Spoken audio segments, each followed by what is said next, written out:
help in Russian, but every time Masashika tries to help, she refuses. Just then, Yuki, who's no better than the devil, offers her a spice to make her food even hotter. Masashika realizes Yuki's doing this on purpose and tries to rescue Alia, but the idiot refuses and pours some of it in. When she takes a bite, she screams Bloody Mary and they end up outside. Masashika says Yuki went off to buy something, and it's just two of them now, so he asks if she wants some ice cream. Alia finally cools off when Masashika suddenly asks her why she wants to be student council president. Alia says she doesn't need a reason to aim higher, so Masashika asks if she has a running mate. She says she doesn't need one and would probably ask a random stranger just cause of the rules, but when she switches to Russian, she wishes he would run with her. This reminds Masashika of a time when he watched a girl ugly cry over losing the elections, making him feel bad. Alia asks if he's got any plans after that, and Masashika says he doesn't and Yuki won't be back for a while, so Alia asks him to follow her shopping. Yuki says it would imply a close relationship between them, but when he realizes that Alia doesn't have many friends thanks to her prickly Miss Perfect attitude, he decides to pity the silver tsundere wannabe. They head to the store and Alia wonders why Masashika is being so nice to her, then gets mad when she thinks it's because he expects her to lose the presidency. She heads to the changing stalls angrily and intends to blow him away with her fashion sense, but before she starts stripping, she realizes otakus have active imaginations, so she tells him to move farther away so he doesn't hear the sounds. Relieved, she starts giving Patreon subscribers some content, then she throws on a cute outfit to show him. Suddenly, she wonders what she'd do if he has no reaction at all. When she opens the curtain, Masashika tells her she looks great, and even puts effort into the compliment unlike you do when your girlfriend asks if she looks fat. Alia draws the curtain and proceeds to have a heart attack, while Masashika simultaneously experiences liver failure from the embarrassment. Alia wonders if he's used to giving compliments because of that bitch-faced Yuki, so she decides to try a boyish outfit like her. Again, Masashika makes her turn red when he tells her she looks cool. Alia tries on outfit after outfit after outfit just to milk compliments from Masashika, who's probably dying inside. This time she decides to go with something risky, and maybe tease Masashika with some skin. However, when she opens up to show him, she finds Yuki standing there in a blank stare from Masashika. Alia switches to Russian and wishes she could disappear, so Masashika translates for Yuki, who calls her a big baby. Later on the train, Alia wonders who would win between Medora and Saitama, but snaps out of it when Masashika and Yuki start to say their goodbyes. When they leave, she starts freaking out about that skimpy skirt she wore when something more important hits her, and she wonders why they both got off at the same station. Afterward, Alia heads home where her sister Maria welcomes her. Maria can tell Alia's looking kind of emo for a change, so she asks what's wrong. Alia tells her about Masashika and his childhood friend, making Maria happy that a boy could finally break through that vibranium heart of hers. Alia tries to play it off, but Maria asks her point blank if she likes Masashika. Alia deflects and insists they're just friends, so Maria asks how that's possible since he's an indifferent slacker, which Alia hates.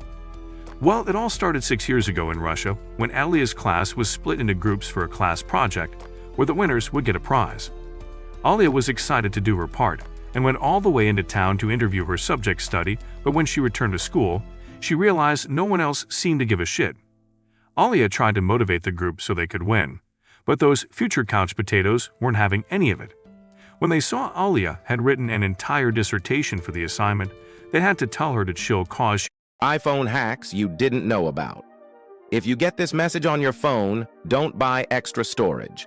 Download this instead. It deletes all your duplicate photos, contacts, videos, and spam mail. It will free up storage and make your phone way faster. Tap below to download AI Cleaner and save money and time.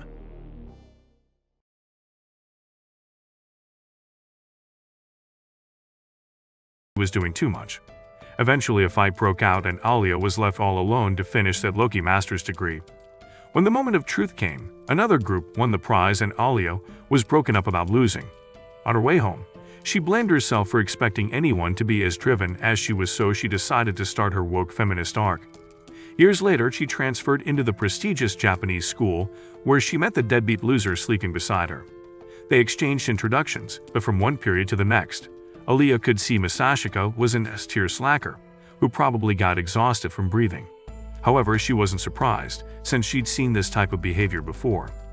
When the school festival rolled around, the kids all had different tasks to do, so Alia shouldered hers alone. Some girls tried to get her to relax since it was just a school festival, but Alia was determined to put her all into it. She'd pricked herself over and over, but still insisted on finishing.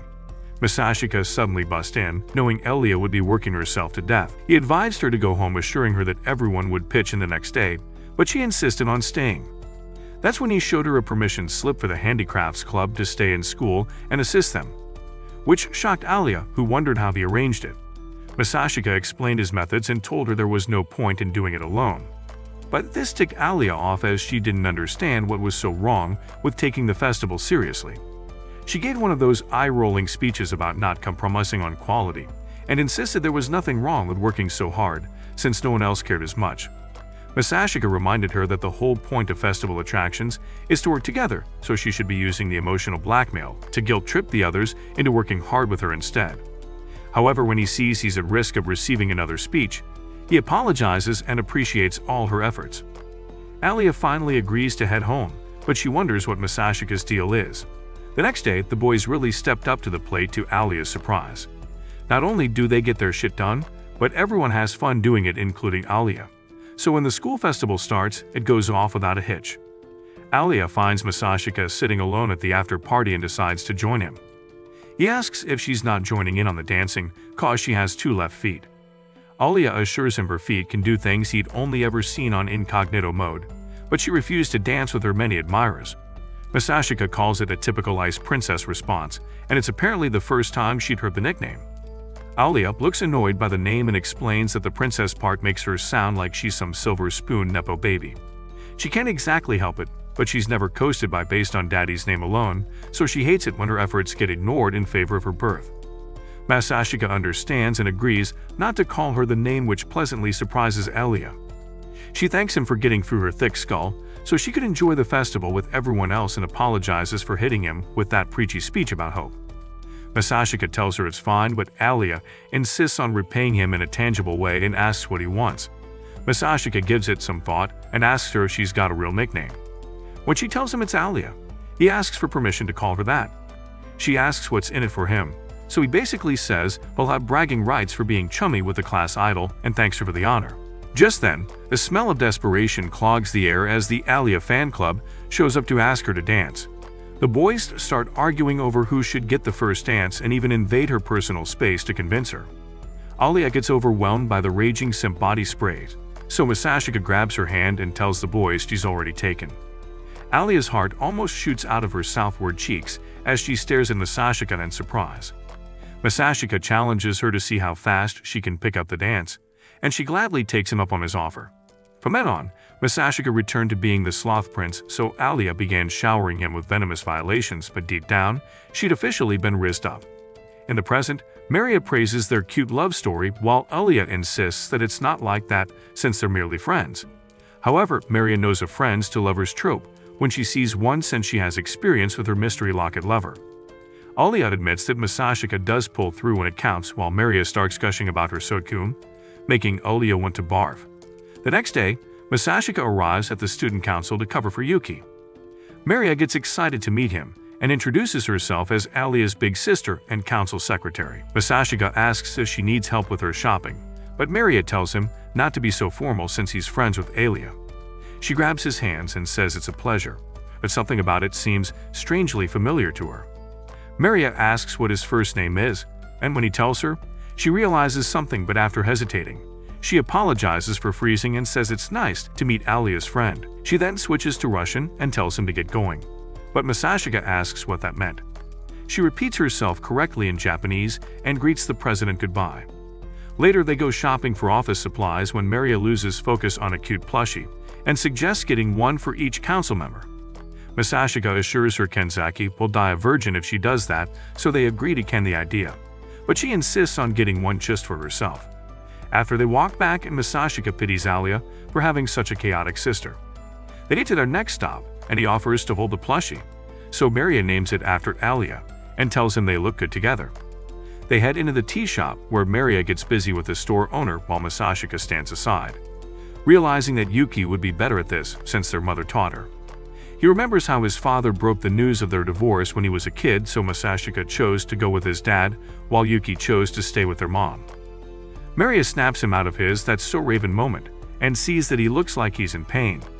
She gives him a hug and pats his hair, which feels shockingly familiar and calming for him, till she burns him with a hot tea and ruins the moment. Later, Masashika and Maria return to the student council room, and Kenzaki tells her not to leave her creepy demon plushie behind. They hand him the supplies they got, and Wayne takes a look.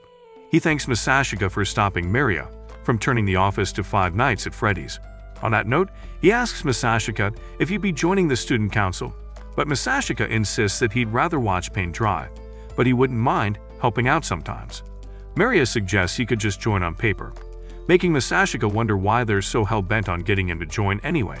In return, Kenzaki asks why he'd rather get drink sewer water than join, suspecting there's something more going on. Kenzaki reminds him how he was the GOAT when he was VP in middle school, but Masashika says he didn't have goals worthy of the position. Kenzaki tells him he's nothing special and reveals that he only became the president just to pull a baddie that was out of his league. This surprises Masashika, so Kenzaki pulls out a picture of a land whale and shows it to him. When Masashika wonders who it is, Kenzaki reveals it was him 2 years ago. Masashika says he looked like he ate his twin brother, and Kenzaki admits that he was a lazy bum on top of it. However, everything changed when he fell for a 10/10 that would never look at Jabba the Fat twice. That's when Masashika realizes the nerd managed to pull Chizaki with presidential wreaths. Kenzaki points out that even Maria joined because Chizaki asked her to, so Maria pleads guilty as charged and explains that it doesn't matter why you join as long as you work in favor of the students. Kenzaki then tells him that he and Yuki made a great team in middle school, and Masashika has nothing to be ashamed of. At this, Masashika remembers the good old days with his sister. Kenzaki spots this and assures him it would be fine if he joined just to make someone else president. Masashika promises to think about it, so Kenzaki and Maria move on to something else while Masashika wonders if he really wants to make someone president. When he asks where Alia is, Kenzaki says she's off settling a dispute between the baseball and soccer teams. Apparently, both teams have asked for permission for the school field to practice for upcoming events. The soccer team has qualified for regionals, while the baseball team has pro scouts coming to observe. Normally, Chizaki would be in charge of settling disputes, but this time, she's away on officially convenient duties, so he sent Alia, who seems to be having trouble with it. Hearing this, Masashika decides to see if the groups are fighting. Meanwhile, the baseball and soccer teams are right in the middle of a stare-off while Alia watches. The guys argue over whose match